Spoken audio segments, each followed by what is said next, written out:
नमस्कार, good morning, बहुत स्वागत है आपका। आप देख रहे हैं इंडिया डेली। मैं हूं आपके साथ आशीष पांडे। सुबह के 10 बज चुके हैं और वक्त हो चला है 10 के सवाल का। और आज का सवाल है कि क्या मिडिल ईस्ट में महायुद्ध की हलचल शुरू हो गई है। सवाल इसलिए क्योंकि ईरान पर अमेरिका के हमले की आशंका काफी बढ़ गई है। ताजा रिपोर्ट्स के मुताबिक अमेरिका का aircraft carrier USS Abraham Lincoln Hind महासागर से होते हुए मध्य पूर्व की तरफ बढ़ निकला है। अब ईरान के काफी करीब पहुंच गया है और वहीं डोनाल्ड ट्रंप ने कहा है कि विशालकाय जहाजों का बेड़ा ईरान की तरफ बढ़ रहा है और उनका मतलब USS Abraham Lincoln carrier strike group से था। यह एयरक्राफ्ट कैरियर जो है अपने आप में एक विनाशक बेड़ा है जिसके साथ कई विध्वंसक जहाज, सप्लाई चेन जहाज चल रहे हैं। यह बेड़ा मिडिल ईस्ट की तरफ तेजी से बढ़ रहा है और इसी वजह से यह माना जा रहा है कि शायद ईरान पर अमेरिका हमला करने की तैयारी कर चुका है। महायुद्ध की आहट जो है वो देखने को मिल रही है। ईरान पर हमले को लेकर अमेरिका की तैयारी पूरी नजर आ रही, क्योंकि लगातार जिस तरह की तस्वीरें वहां से देखने को मिल रही हैं उसके बाद से यह सवाल देखने को मिल रहा है। ईरान के और नजदीक जो है अमेरिकी एयरक्राफ्ट पहुंचते हुए नजर आ रहे हैं। मलाक्का स्ट्रेट में पहुंचे एयरक्राफ्ट कैरियर स्ट्राइक ग्रुप की अगर बात की जाए तो वो भी देखने को मिला। ईरान पर हमले को लेकर अमेरिका की जो तैयारी है वो पूरी तरह से नजर आ रही है और इसलिए यह माना जा रहा है कि ईरान पर हमला तय। सुपुगाट बढ़ती हुई नजर आ रही, चहलकदमी बढ़ती हुई नजर आ रही है। जिस तरह से aircraft carrier USS Abraham Lincoln आगे बढ़ रहा है उसके बाद से यह अंदाजा लगाया जा रहा है कि कभी भी ईरान पर हमला हो सकता है और इसको लेकर अमेरिकी फाइटर जेट भी तैयार है। अमेरिकी एयरफोर्स को रेडी टू अटैक मोड में रखा गया है कि कभी भी हमला किया जाएगा और इसलिए आने वाले करीब 48 घंटे बेहद महत्वपूर्ण है। हर तरफ से अमेरिका अपनी तैयारी कर चल रहा है। ईरान में स्ट्राइक की लोकेशन और टारगेट तय कर लिए गए, यानी किसी भी वक्त अमेरिका ईरान पर भीषण हमला कर सकता है। लेकिन क्या इस खौफ से ईरान अमेरिका के सामने सरेंडर कर देगा? क्योंकि ईरान के इतिहास की अगर बात की जाए तो वो पीछे हटने वालों में से नहीं है और इसीलिए हम कह रहे हैं कि ऐसा कुछ होने वाला नहीं, क्योंकि ईरान ने अमेरिका का खुली जो धमकी दी है वो देख ली है। अब अगर बात की जाए ईरान की अमेरिका को खुली धमकी जो इस तरह से नजर आ रही है कि अगर ईरान पर हमला हुआ तो अमेरिकी बेस जो है खासकर मिडिल ईस्ट के पास, वहां पर हमला किया जाएगा ईरान की तरफ से और उसे तबाह किया जाएगा। अमेरिका के खिलाफ जंगी तैयारी में ईरान लगातार जुटा हुआ है। साले तैयार हैं और उनको भी रेडी टू रिप्लाई करने के लिए ईरान ने तैयारी कर ली है। ईरान पर हमला हुआ तो करारा जवाब मिलेगा। तेहरान पर हमले का अमेरिका को जो विध्वंसक देखने को मिला। ईरान पर हमला हुआ तो अमेरिकी बेस तबाह होंगे। उसके बाद मिडिल ईस्ट में अमेरिकी बेस पर हमला जो वो किया जाएगा। ये खुली धमकी जो है ईरान की तरफ से अमेरिका को दी गई है। अमेरिका के खिलाफ जंगी तैयारी में ईरान जुटा हुआ है कि अगर अमेरिका ने हमला किया तो ईरान भी पूरी तरह से तैयार है कि अगर उनकी तरफ से एक भी कदम ऐसा उठाया गया जिससे ईरान पर हमला किया जा रहा है और इसकी तस्दीक की गई तो हमला किया जाएगा। अमेरिका के खिलाफ जंगी तैयारी में ईरान जो है वो नजर आ रहा। आईआरजीसी के पूर्व जनरल इस्माइल कोसार ने चेतावनी दी है कि अगर हमला हुआ तो पलटवार करेंगे। तेहरान पर हमले का अमेरिका को विध्वंसक जवाब दिया जाएगा। ईरान पर हमला हुआ तो सबसे पहले अमेरिकी बेस तबाह किए जाएंगे।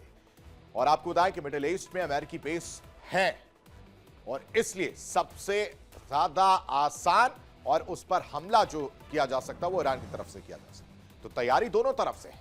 अमेरिका अपने युद्धपोत से ईरान को घेर रहा है तो ईरान भी अपनी मिसाइल की ताकत से अमेरिका को चुनौती दे रहा है और पीछे हटने को तैयार नहीं है। इसलिए हम कह रहे हैं कि ईरान पर क्या हमला तय माना जाए।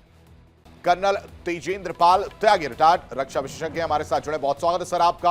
हमारे साथ लेफ्टिनेंट कर्नल JS सोडी साहब रक्षा विशेषज्ञ हैं, आपका भी बहुत बहुत स्वागत है। विंग कमांडर प्रफुल्ल बख्शी, रक्षा विशेषज्ञ हैं, आपका भी बहुत बहुत स्वागत है सर। और ग्रुप कैप्टन आशीष सहाय, रक्षा विशेषज्ञ हैं, आपका भी बहुत बहुत स्वागत है सर। सबसे पहले आप ग्रुप कैप्टन आशीष सहाय, आपका रुख करना चाहूंगा और अभी की जो स्थिति है, अभी की जो तस्वीर है और अभी की जो धमकियां हैं या चुनौतियां हैं या जो चैलेंजेस हैं, वो आप किस तरह से देख रहे हैं, खासकर ईरान के लिहाज से और उसके बाद से अमेरिका के लिहाज से?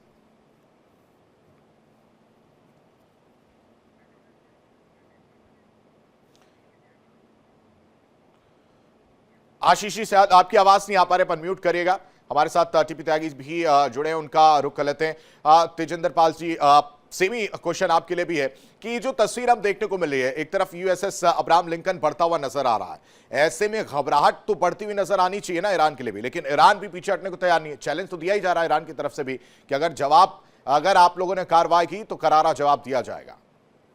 जी जी, बिल्कुल ठीक कह रहे हैं आप।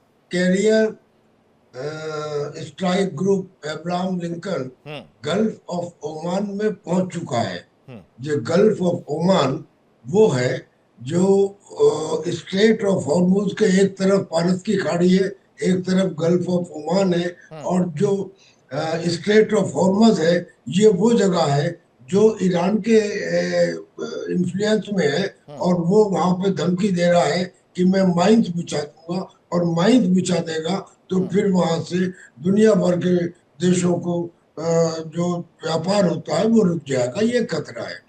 अब सवाल ये है कि जहां तक अमेरिका का है, उसने पूरी तैयारी करनी है कि ये जो कैरियर ग्रुप है, ये तो एक चीज हो गई, इसके साथ जो डेस्ट्रॉयर्स हैं, उसमें गाइडेड मिसाइल्स लैस है, वो भी एक चीज हो गई। उसने 5 स्क्वाड्रन तैनात कर दिए हैं जॉर्डन में, यूनाइटेड अरब एमिरेट्स में, और उसने इजराइल के अंदर जो उनके पास थोड़ी बहुत कमी हो गई थी इंटरसेप्टर मिसाइल्स की, पैट्रियट में और थर्ड में, वो भी पहुंचा दिए हैं। और अब वो पूरी तरफ से उसने शिकंजा कस लिया है, लेकिन अभी तक अटैक नहीं किया है। उसकी 2 रेड लाइन थी। पहली रेड लाइन ये थी अमेरिका की कि अगर तुम निहत्थे प्रोटेस्टर्स पर गोली चलाओगे तो फिर हम तुम पर हमला करेंगे, पहली रेड लाइन। दूसरी ये थी कि आपने जिन प्रोटेस्टर्स को पकड़ के जेल में डाला है, अगर आप उन्हें एग्जीक्यूट करोगे तो हम तुम पर हमला करेंगे। अब ये दोनों रेड लाइन जो है वो तोड़ चुका है ईरान। उसने गोली भी चलाई। अब जब से इंटरनेट खुला है, तब से वो पिक्चर सामने आ रही है जहां आईआरजीसी के कमांडर सीधे सीधे गोली मार रहे हैं। और प्लस उसने बहुत सारे एग्जीक्यूशन कर भी दिए हैं, यानी कि फांसी पे लटका भी दिया है। दोनों रेड लाइन खत्म हो गई। मगर अमेरिका को अभी भी यह डर है, क्योंकि पिछले जब 12 दिन का युद्ध हुआ था, उस युद्ध में से लेके आज तक ईरान की ताकत बहुत बढ़ चुकी है। उसको चाइना की तरफ से प्लेनेटरी मिक्सर्स और सेंट्रीफ्यूज थाउजेंड एंड थाउजेंड दिए जा चुके हैं। यूरेनियम को वो 60% से ज्यादा रिच कर चुका है, एनरिच कर चुका है।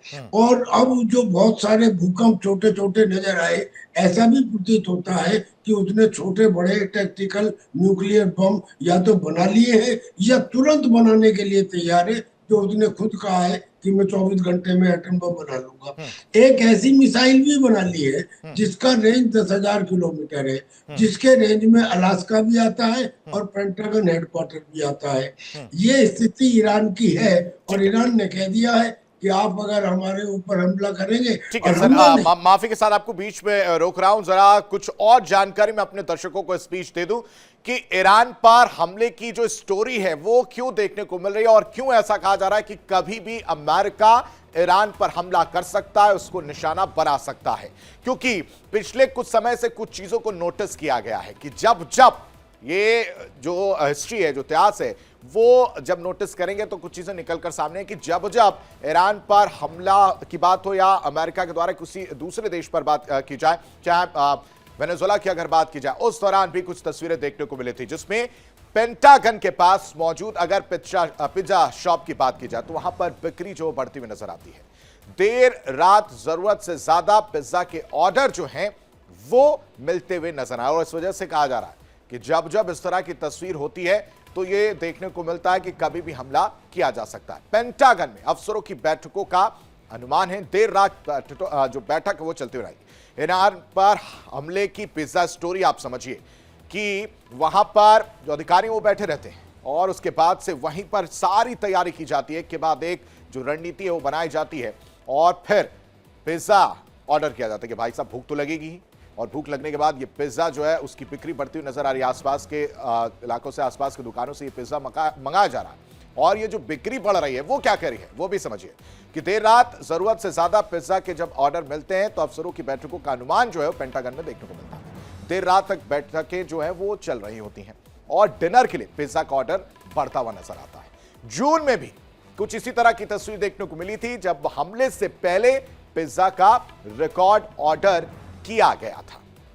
यानी मिडिल ईस्ट में जंगी बेड़े की अगर बात की जाए वहां पर भी इस तरह की तस्वीर देखने में यूएस ने ईरान को हर तरफ से घेरा है।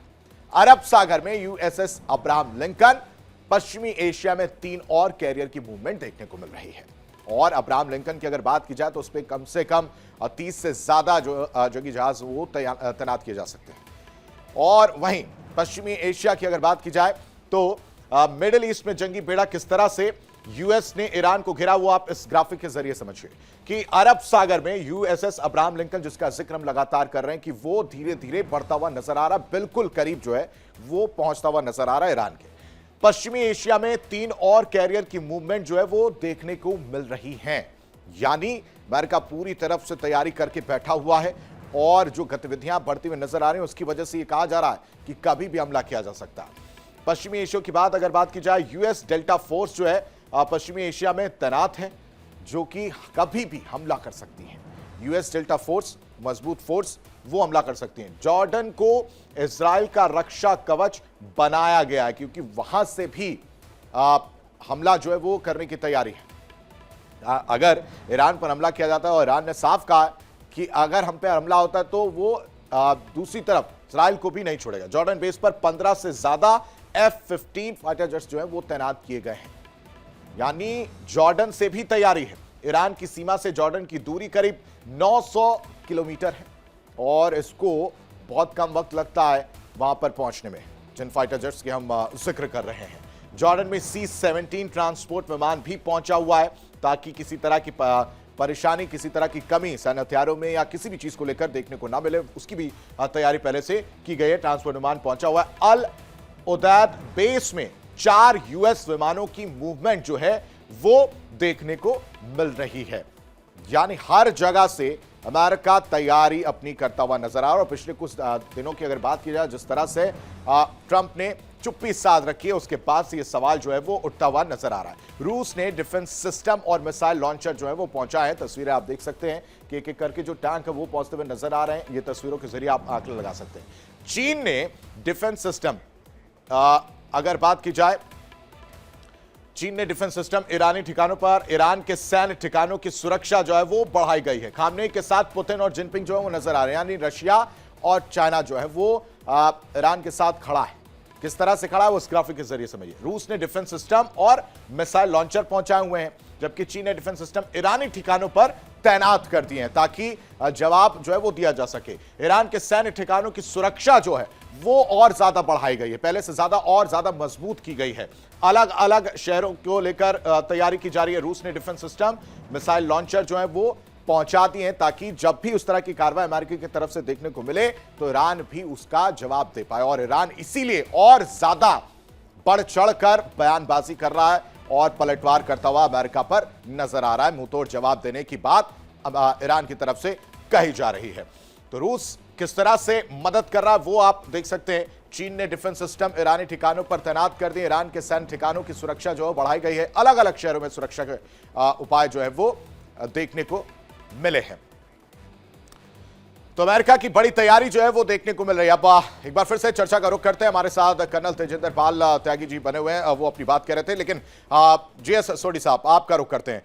जैसा कि त्यागी सर ने कहा कि 2 चीजें थी, उनका जो है ध्यान नहीं रखा गया और उसको कहीं ना कहीं पार किया गया, उस लाइन को क्रॉस किया गया। इसकी वजह से अमेरिका धीरे धीरे अब आगे बढ़ता हुआ नजर आ रहा है। ऐसे में ईरान की तैयारी अगर बात की जाए, चीन और रशिया जो है वो मदद करते हुए नजर आ रहे हैं, वो काफी होगी क्या जो चीजें पहुंचाई गई हैं ईरान के लिए? जय हिंद आशीष जी। ये मेरा सौभाग्य कि मैं आपके न्यूज चैनल पर हूं और विख्यात को पैनलिस्ट के साथ हूं। 3 जनवरी इस साल को जब अमेरिका को वेनेजुएला में भारी सफलता मिली, उसके 5 दिन बाद 8 जनवरी को राष्ट्रपति डोनाल्ड ट्रंप ने अपनी सेना को हुक्म दिया ईरान पे हमला करने के लिए।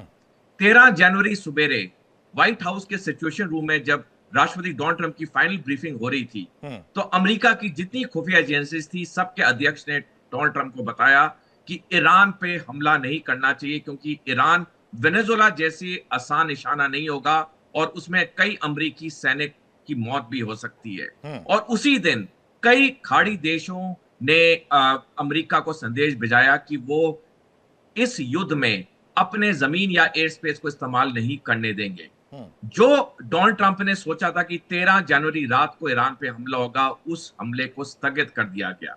अब ये जिस तरह से बड़े पैमाने में अमेरिकी हथियार और लड़ाकू विमान, युद्ध पोत का जमावड़ा इकट्ठा हो रहा है ईरान के आसपास, ये एक प्रेशर टैक्टिक्स है अमेरिका की। अमेरिका ताक में है कि ईरान में दोबारा 28 दिसंबर वाले प्रदर्शन हो और उसमें फिर वो वेनेजुएला टाइप कोई एक्शन कर सके, क्योंकि पूर्ण सैनिक हमला तो अमेरिका कभी नहीं करेगा। अमेरिका अच्छी तरह जानता है, पिछले साल जब 12 दिन का ईरान इजराइल का युद्ध हुआ था, सर आपको अभी भी ये लग रहा है कि वो अमेरिका इस चीज का इंतजार करेगा कि प्रदर्शन फिर से, वो तो चीजें चली रही हैं और ईरान तो लगातार यही कह रहा है कि ये सारी चीजें कराने के पीछे बाहरी ताकतों का हाथ है और इशारा अमेरिका की तरफ ही था। आशीष जी, प्रदर्शन ईरान में जो थे वो बंद हो चुके हैं, वहां पे सामान्य जिंदगी आ चुकी है। तो अमेरिका इस ताक में है और अमेरिका ये भी जानता है, पिछले साल के 12 दिन के युद्ध में ईरान ने इजराइल की राजधानी टेल अवीव को 1/3 बर्बाद कर दिया था। ईरान पे 47 साल के प्रतिबंध जरूर लगे हों, लेकिन ईरान ने भी इजराइल को काफी मुंह तोड़ जवाब दिया था और तभी नेतन्याहू को भाग के अमेरिका के पास जाना पड़ा था कि ऑपरेशन मिडनाइट हैमर के लिए। तो ना अमेरिका ना इजराइल ईरान के साथ दोबारा कोई सैनिक झड़प करेंगे, कोई ना कोई ऐसी ताक में रहेंगे कि वेनेजुएला टाइप कोई ऑपरेशन कर सकें वहां पे, अगर दोबारा आवाम सड़कों पे आती है। विंग कमांडर प्रफुल्ल बख्शी साहब, F-15 की डिप्लॉयमेंट की अगर बात की जाए तो ये कितना बड़ा सिग्नल है इस वॉर के लिए? Thank you very much. आपने मुझको चांस दिया अपने अच्छे चैनल के ऊपर, और मेरे इतने संबंध, मेरे जो को कलीग्स हैं उनसे मैं काफी ज्ञान हासिल कर चुका हूं। पर सबसे बड़ी बात यह है, मैं आपको बताना चाहता हूं कि F-15 ऐसा कोई जहाज नहीं है कि जो आप सोचे कि जिस थिएटर में चला जाए तो सारी दुनिया पस्त हो जाएगी। इसको बहुत हाइप किया गया है। लेट मी टेल यू, सबसे बड़ी बात है, अमेरिका जो एक गन बोट डिप्लोमेसी कर रहा है उसको करनी पड़ी है। क्यों करनी पड़ी है? उसको जब पता चला लास्ट टाइम B-2 बॉम्बर्स ने जब कतार से टेक ऑफ किया और वहां जब बेसिस से टेक ऑफ करने की कोशिश करी थी, उसके रिपरकशंस बड़े सीवियर हुए थे। ईरान ने रिटेलिएट करके उस जगह को अटैक भी किया था और इसीलिए उसको पता चल गया और सबने कह दिया था please don't use our base. हालांकि जॉर्डन ने बड़ी हिम्मत दिखाई है, F-15 लगा के किया है, पर सारे देशों ने कह दिया है कि we will not take part in the fight. हाँ, हिजबुल्ला, हुतीज और जो हमास है उनके द्वारा एक्शन किए गए के पर दखल दे सकते हैं, पर otherwise they will not interfere with either Iran और विद अमेरिका। तो ये आप बात मान के चलिए। तो उसको अपना एयरक्राफ्ट कैरियर लाना पड़ा क्योंकि वहां से उसके फाइटर टेक ऑफ करेंगे। F-15 में जो फाइटर बॉम्बर्स हैं वो अटैक करेंगे, वो डिस्ट्रॉय भी करेंगे टारगेट, पर उस टारगेट का डिस्ट्रक्शन से ईरान हारेगा नहीं कि जो हार जाएगा। उसके आप कुछ डिफेंस इक्विपमेंट बेसिस जरूर तबाह करेंगे, रनवे पे छेद कर देंगे। मेरे को पता है 1000 पाउंडर बॉम्ब या 2000 किलो बॉम्ब क्या करता है, वो 3 घंटे 4 घंटे के अंदर रिपेयर हो जाते हैं। ये भी आप मान के बात चलिए। ऐसी कोई बड़ी हरकत नहीं होगी। हाँ, नुकसान होगा ईरान का, पर वो हारेगा नहीं। अमेरिका और इजराइल को पता चल गया है, जैसे कर्नल सोरी अभी बता रहे थे आपको, एब्सोल्युटली, कि ईरान जो रिटेलिएट करता बड़ा जबरदस्त करता, और ईरान के पास जो मिसाइल है उसको किसी भी अमेरिकन बेस के ऊपर, मेन लैंड के ऊपर अगर एक मिसाइल भी वॉशिंगटन के ऊपर या न्यूयॉर्क पे पड़ती है, आप वहां का हालत इमेजिन कर लीजिए, खाली करने लग जाएंगे अमेरिकन।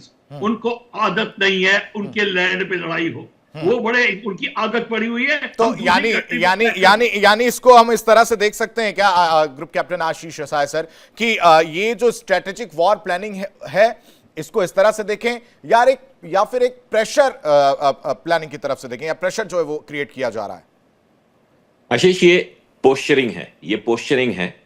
और अमेरिका को आप जितना मैप कर पाए हैं जब से जनवरी लास्ट ईयर से, जब से ट्रंप ने सत्ता संभाली है, तो ये पोस्चरिंग उनकी थोड़ी बड़ी है और थोड़ी एसिमेट्रिक हुई है। छोटे छोटे कंट्रीज को भी ओवर पावर करना, पोस्चर करना, अपने अलाइज को भी पोस्चरिंग करना कि हम आपके टैरिफ बढ़ा देंगे, हम आपके मिलिट्री असिस्टेंस को खत्म कर देंगे, नाटो को भी। तो एक बहुत ही डेलिंक्वेंट बिहेवियर यूएस प्रेसिडेंट कर रहे हैं। बट नॉट विथ स्टैंडिंग, आपके मुद्दे पर आते हैं, ये अब सीरियस है। बैटल ग्रुप्स को बिना मतलब नहीं मूव किया जाता। उनका एक selection and maintenance of aim होता है। और इस केस में आशीष, इस बात को समझना होगा कि अमेरिका पिछले कुछ वक्त से ईरान में रजीम चेंज चाह रहा है। उनका एम क्या है समझें, टैक्टिकली वो क्या करेंगे, स्ट्रेटेजिक मूव्स कौन से करेंगे, वेपन सिस्टम्स कौन से यूज करेंगे, ये तो हेग्सेट को भी शायद अभी नहीं पता होगा। वो भी एक delinquent American defense secretary of state हैं। लेकिन एम क्लियर है, वो ईरान में एक रजीम चेंज चाहते हैं, जिसके लिए वो मिनिमम फोर्स यूज करके एग्जैक्टली वेनेजुएला वाला मॉडल नहीं यूज करेंगे, बट उन्होंने काफी कोशिश की है कि इंटरनल डिस्टर्बेंसेस को बढ़ाएं। उसके बाद जब उनपे कुछ प्यूनिटिव एक्शन लेगा वहां का रिलीजियस लीडर, तो उसके बहाने से हम वहां की सिविल सोसाइटीज को इन्फिल्ट्रेट करेंगे और एक bloodless kind of regime change की कोशिश करेंगे। लेकिन जैसा कि अभी आपके दूसरे पैनलिस्ट ने बताया कि अब ये जो अपराइजिंग थी ईरान में, तेहरान में, वो डाई डाउन कर रही है against the expectation of US. उन्होंने सोचा था कुछ और लंबा चलेगा, तो अब उन्होंने एक दूसरा बहाना, because all said and done, international platforms पे आपको एक एक्सक्यूज चाहिए होता है। तो उन्होंने बोला है कि ये जो अपराइजिंग के लीडर्स को अगर वहां की रिलीजियस टॉप लीडरशिप ने एग्जीक्यूट किया, जो कि वो बार बार कह रहे हैं कि हम इन लोगों को क्रश करेंगे ताकि दोबारा ऐसा ना हो, तो हम चुप नहीं बैठेंगे, इसको हम मैसेकर मानेंगे और आपके स्टेट के अंदर, एक सोवरेन स्टेट है ईरान, वहां एंटर करेंगे। इसका जवाब लेने की कोशिश करेंगे हम त्यागी सर से। लेकिन इस बीच बड़ी खबर दर्शकों को बता दें, अमेरिका और ईरान में भारी तनाव के बीच बड़ी खबर सामने आ रही, मिडिल ईस्ट से ये आ रही है, जहां ओमान की खाड़ी और फारस की खाड़ी में समुद्री सीमा के पास ईरान के झंडे वाले कई युद्धपोत देखे गए हैं। ये बड़ी खबर आपको बता रहे हैं। इन जहाजों की अगर बात की जाए, हालांकि ये अनिश्चित कैटेगरी में रखा गया है, जिसका मतलब है कि उन्हें मिलिट्री या लॉजिस्टिक जहाज के तौर पर पहचाना नहीं जा सकता।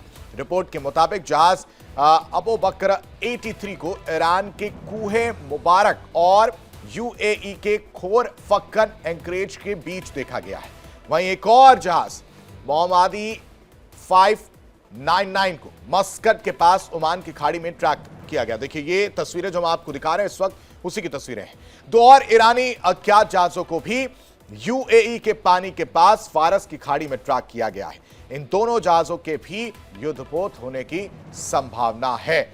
कर्नल त्यागी के रुख करना चाहेंगे। और त्यागी सर, एक तरफ अमेरिका चैलेंज कर रहा है, दूसरी तरफ ईरान की अगर बात की जाए वो पीछे हटने को तैयार नहीं है। वो साफ साफ कह रहा है कि हम अपनी तरफ से तैयार हैं, जो मैंने अभी खबर भी बताई, वो अपनी तरफ से पूरी चीजों की तैयारी करके चल रहा है। साथ ही साथ जिस रिजीम की बात आशीष सर ने की, उसको मैं समझना चाह रहा हूं कि क्या रिजीम चेंज जो है वो मिलिट्री ऑपरेशन से या उनके जरिए वो पॉसिबल हो पाएगा क्या, खासकर ईरान में, अगर ईरान के लिहाज से देखा जाए तो?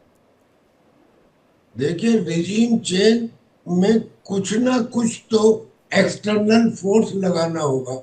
इंटरनली तो वहां पे बहुत सारे ग्रुप्स हैं और वहां के लोग हैं जो खोमेनी के शासन से दुखी हैं, त्रस्त हैं, वो इन मुल्लाओं के शासन को नहीं चाहते।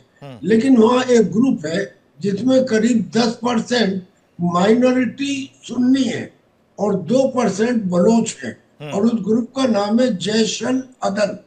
अब ये जो ग्रुप है ये ईरान से अलग होना चाहता है, जैसे कुर्द अलग होना चाहते हैं, और ये ग्रुप बहुत शिद्दत के साथ उन लोगों के साथ लगे हुए हैं जो इस समय विरोध कर रहे हैं।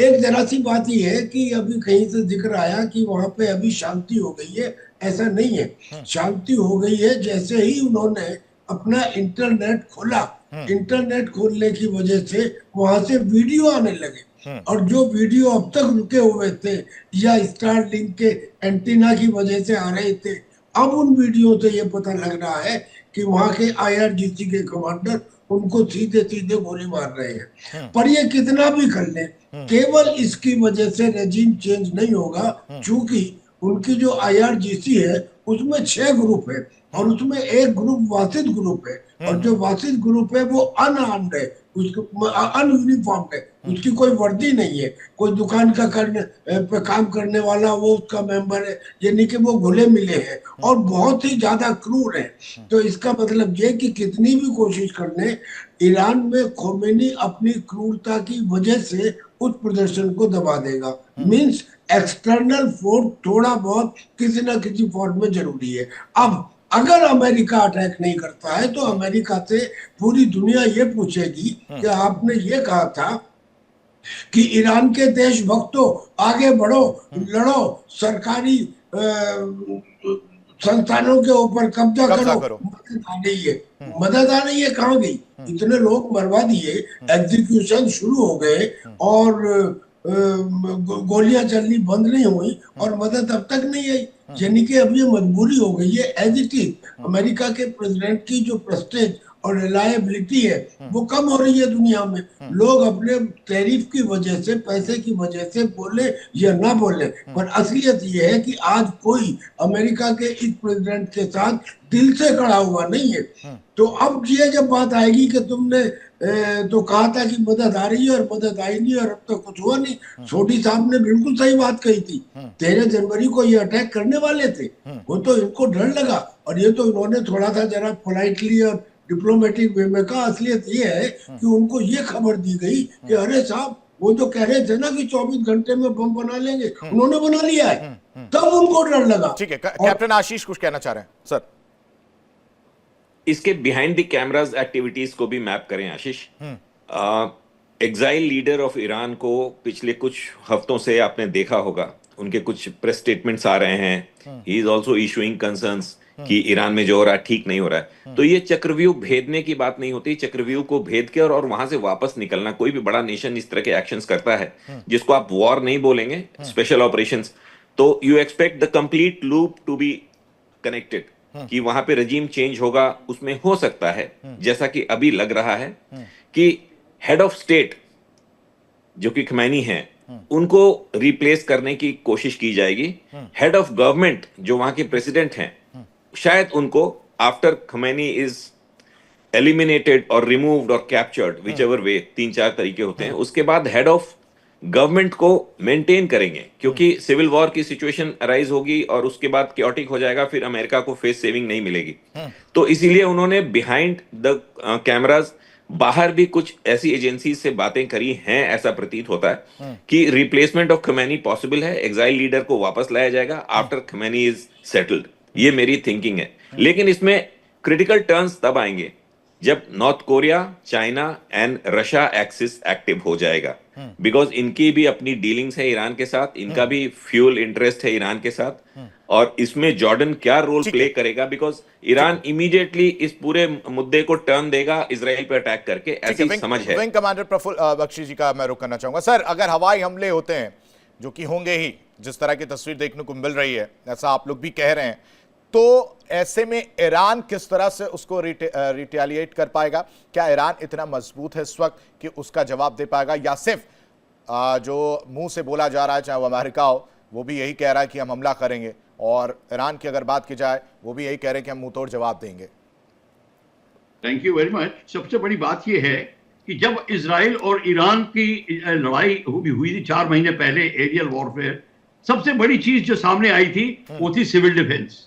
सिविल डिफेंस ईरान का इतना कमजोर है कि यहां मैं बता रहा हूं, दिल्ली के अंदर ईरान के जो हमने एक प्रेजेंटेशन किया था मैंने इंडिया इंटरनेशनल सेंटर में, और वहां पे ईरानियन डिप्लोमेट्स थे, उन्होंने आके एग्री किया कि हमारा सिविल डिफेंस कमजोर है, what can we do, they want to take help from India, कि हम अपने सिविल डिफेंस को किस तरीके करें, क्योंकि जब अटैक हो रहा था किसी के पास में कोई बंकर्स नहीं थे, लोग नालियों में छुपे हुए थे, खेतों में छुपे हुए थे।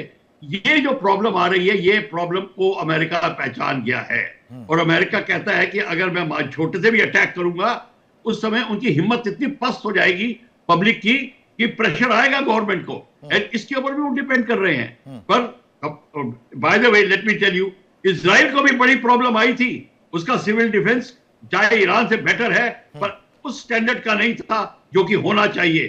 तो प्रॉब्लम अब ये है कि एरियल अटैक जिसकी आप बात कर रहे हो वो बहुत इफेक्टिव होंगे, वो बात और पक्की बात कर रहा हूं। और इस समय उन्होंने वेपन्स चेंज कर दिए अमेरिकन ने। अब वो जो 3 न्यूक्लियर वेपन प्लांट्स थे जो बच गए थे और जो कि अब वो रिपेयर भी हो गए हैं, पर अब वो उनके ऊपर जो डिवास्टेशन होगी वो बहुत इंटेंस होगी। वो ऐसा नहीं करेंगे, वो अपनी नॉर्मंडी टाइप लैंडिंग के लिए नहीं आ रहे, वो पूरा का पूरा इकोनॉमी इसको ध्वस्त करेंगे। और रिजीम चेंज की जो बात आ रही है, जब मोरल लो होगा तो रिजीम चेंज की बात आएगी, क्योंकि अभी भी Khomeini is facing a lot of problem from the local, specially the women group and जो और भी लोग हैं। जितना भी IRGC क्रूल हो जाए, गस्टापो टाइप बिहेवियर कर ले, पर इस समय ईरान को के लोगों को सपोर्ट बहुत जगह से मिल रहा है। हालांकि वो शिया सुन्नी वाली बात है, पर उनको बहुत जगह से सपोर्ट मिल रहा है। और इस समय सऊदी अरेबिया, कटार, इजिप्ट, ये कंट्रीज अमेरिका को कह रहे हैं, डिसवेट कर रहे हैं कि आप अपना जो अटैक, जो वॉर है उसको लिमिटेड रखिए अगर करना भी है, but don't accentuate it, accelerate it, because उनके local economy of the area में फर्क पड़ता है। ठीक है, तो ये जो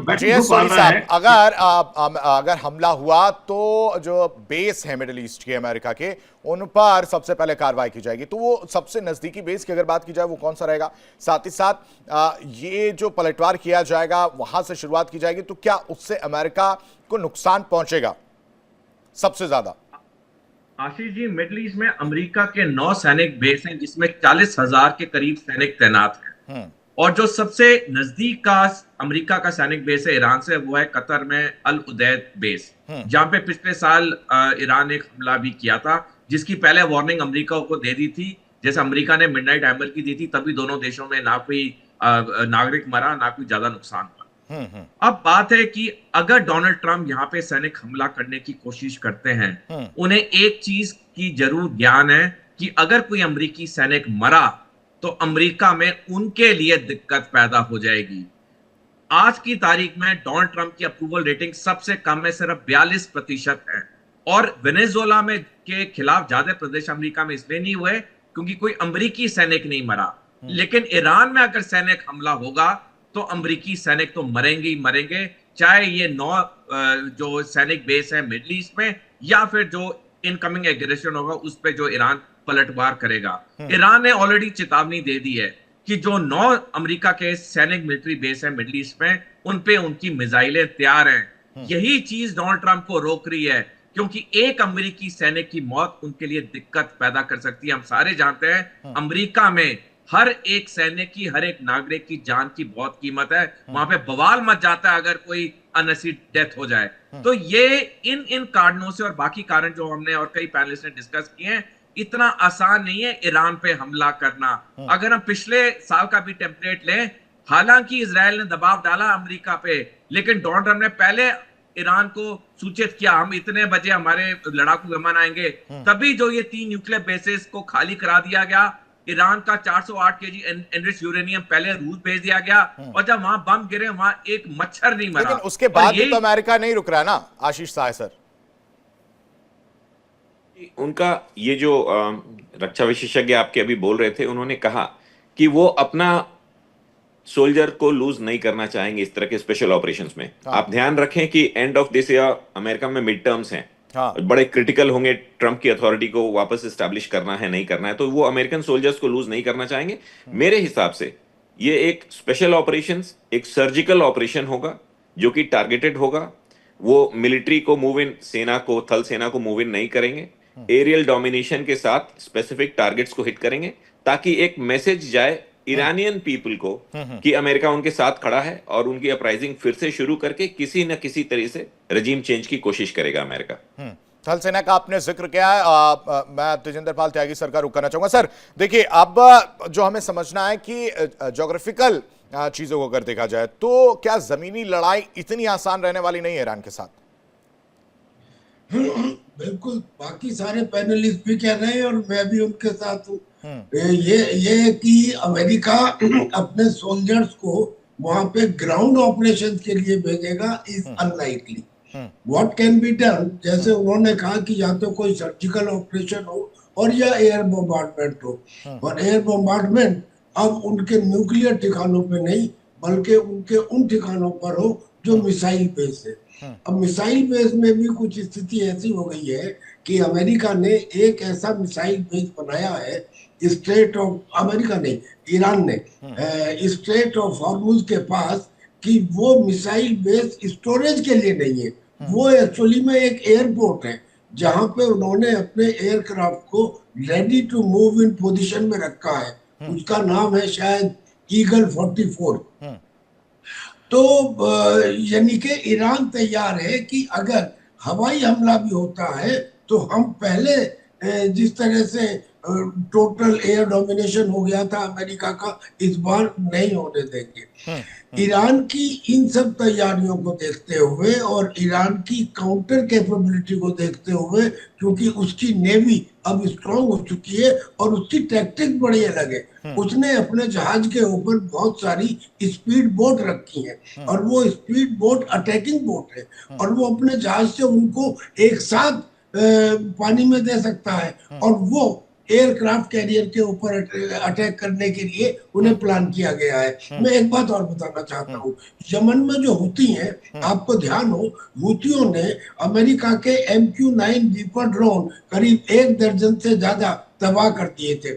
इसका मतलब they have developed some technology. और उन्होंने एक लाइन कही थी जो बाद में कहीं छुप गई, वो ये थी कि अमेरिका के जितने भी वारशिप हैं ये भी एक पर्टिकुलर मूवमेंट पर सबसे ज्यादा कमजोर होते हैं और हम इनके एयरक्राफ्ट कैरियर को भी डुबो सकते हैं। और वो पर्टिकुलर मूवमेंट कौन सा होता है? बोले वो होता है जब ये मिसाइल को लॉन्च करते हैं। तो वो लॉन्च करते टाइम जो मूवमेंट होता है, तो अब यही धमकी क्या दे रहे हैं? ये दे रहे हैं कि आपका अब्राहम लिंकन जो है इसे दूर रखो वरना हम इसे पानी में डुबो देंगे। दुश्मन को कभी कमजोर नहीं समझना चाहिए। ईरान की एक संस्कृति है। अमेरिका आशीष साहब सर कुछ कहना चाह रहे हैं क्या? अमेरिका वाकई ईरान को कमजोर समझने की कोशिश कर रहा है सर? मुझे लगता है कि उनकी प्लानिंग सुपीरियर है। अगर आप ध्यान दें तो एग्जैक्टली पिन पॉइंटेड एम है खमैनी की अपदस्थता।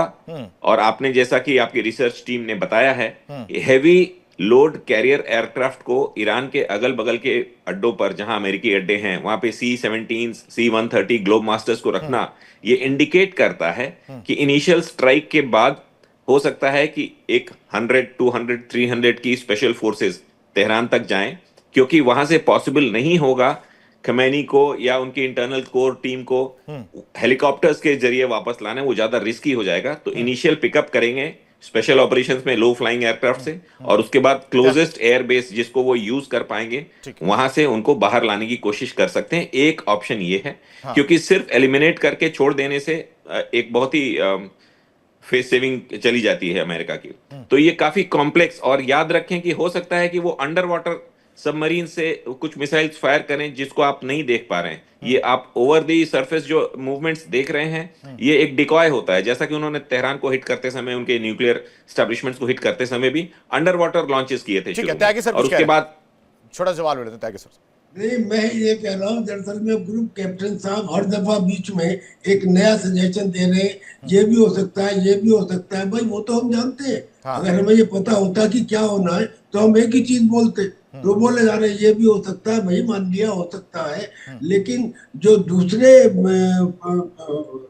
पैनलिस्ट हैं वो अपनी राय रख रहे हैं, आप उसको बीच में रेज करके उंगली बोलते हैं कि ये भी हो सकता है। अपने टर्न पे बोले तो ठीक रहेगा। एनीवे सर, मुझे ये अच्छा नहीं लगता ठीक है कि कोई एक को पैनलिस्ट जब बातचीत कर रहा हो उसके बीच में बोले कि नहीं जी ये हो सकता है। मैंने ये आपको काउंटर करने के लिए कहा, मैं किसी के बीच में ऐसे उंगली उठाता नहीं हूँ। खैर कुल मिला के मैं ये कहना चाहता हूँ सर, एक बात सीधी बात ये है कि अमेरिका अगर अटैक नहीं करता है तो ये अमेरिका के पतन का प्रारंभ है, और अगर अटैक करता है तो अमेरिका उसमें फंसेगा।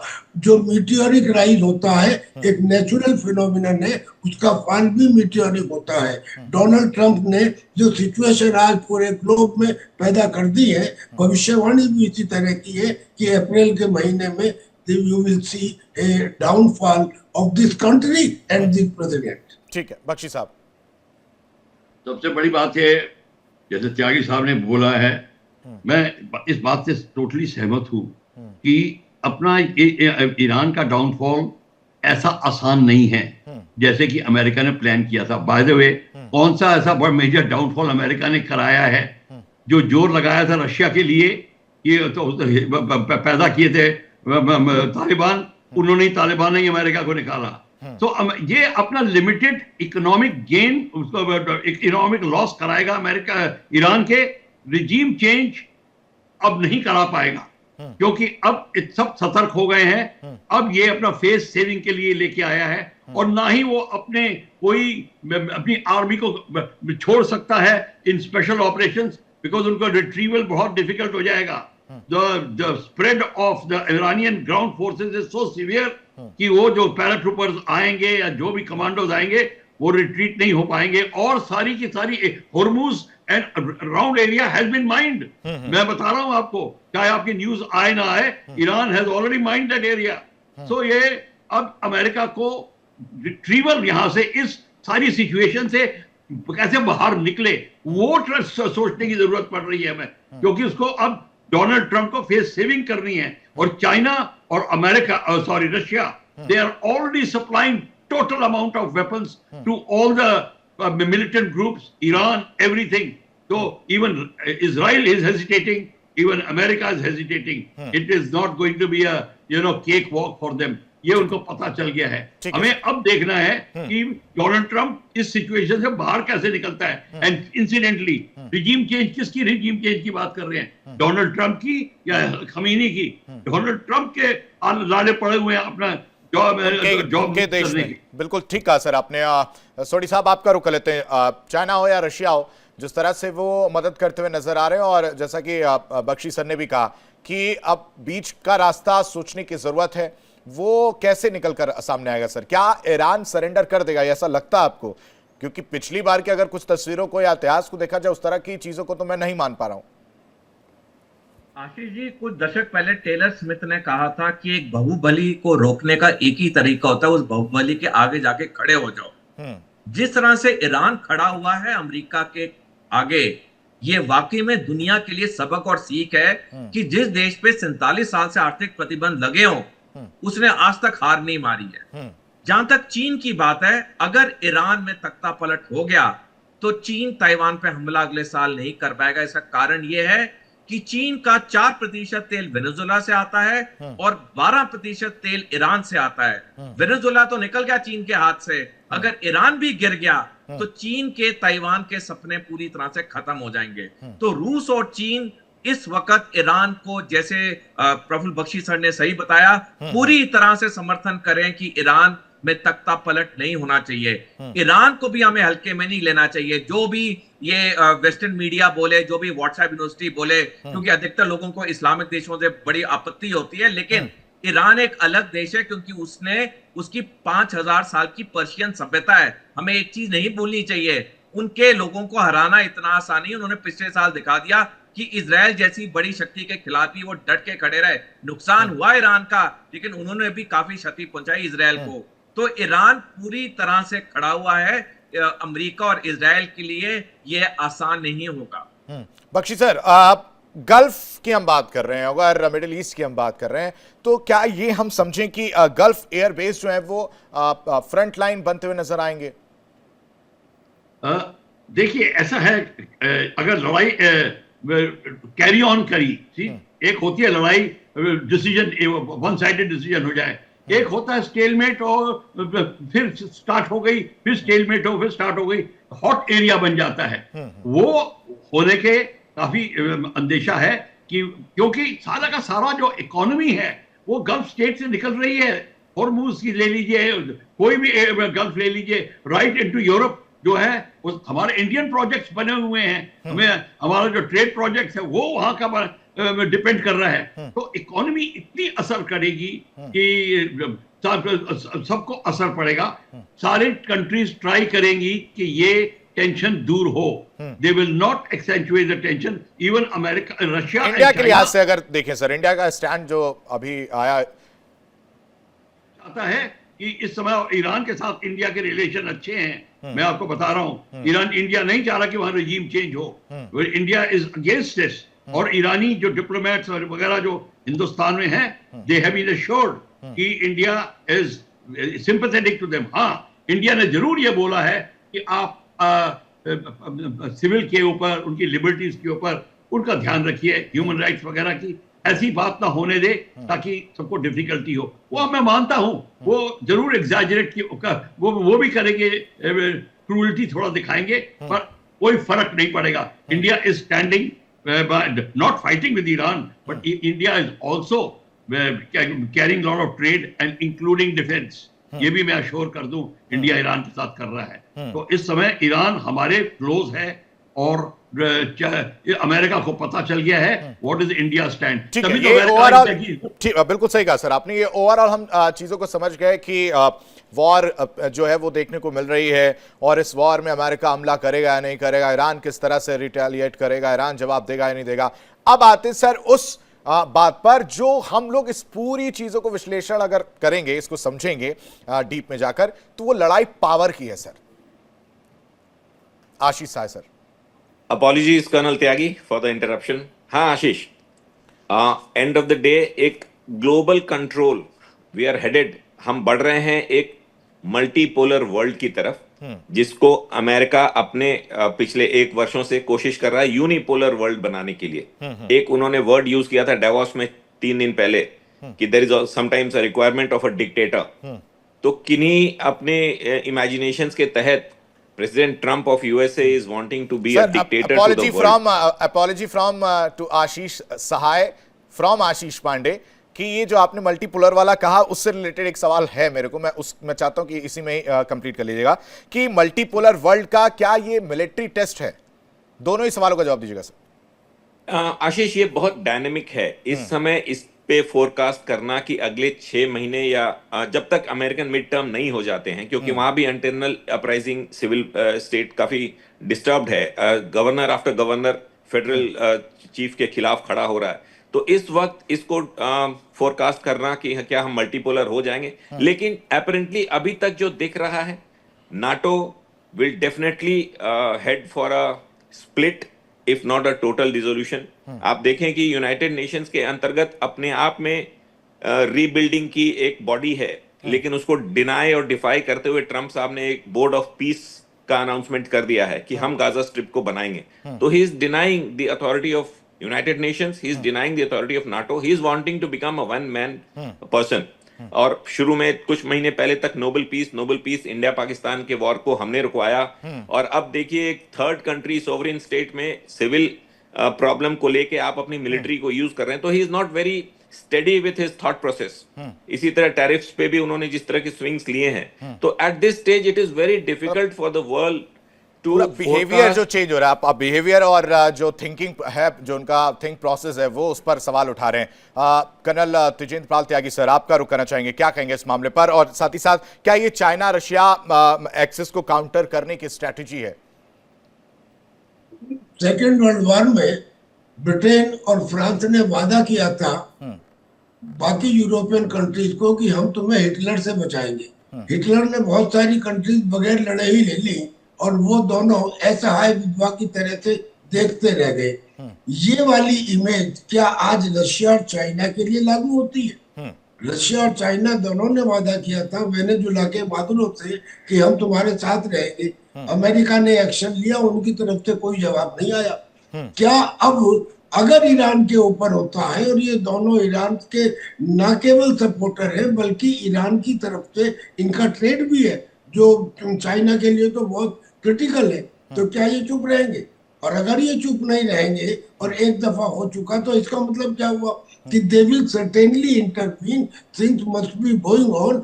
और एक बात, ये तो इससे तो ये पता लग गया कि अमेरिका की अगर अटैक नहीं करता है तो भी अमेरिका की इज्जत गई, और अगर अमेरिका अटैक करता है तो सक्सेस गारंटीड नहीं है। ईरान जवाब देगा, निश्चित है। ठीक है सोडी साहब, बहुत छोटा सा रिएक्शन, समय बहुत कम है सर, आपको बीच में रोक रहा हूं। त्यागी sir, sorry for that. Ashish ji देखिए, हालात तो मिडिल ईस्ट में खराब हो रहे हैं। अमेरिका और इजराइल ताक में तो है कुछ ना कुछ करने के, लेकिन सैनिक कार्रवाई नहीं करेंगे, क्योंकि सैनिक कार्रवाई में निश्चित है अमेरिकी सैनिक मरेगा। अगर एक भी अमेरिकी सैनिक मरा, डोनाल्ड ट्रंप के लिए दिक्कतें और खड़ी हो जाएंगी। तो कोई ना कोई special operation, covert operation type plan हो सकता है, लेकिन सैनिक कार्रवाई होनी बहुत मुश्किल है। ठीक है सर, आप तीनों मेहमानों का हमारे साथ जुड़ने के लिए बहुत बहुत शुक्रिया सर।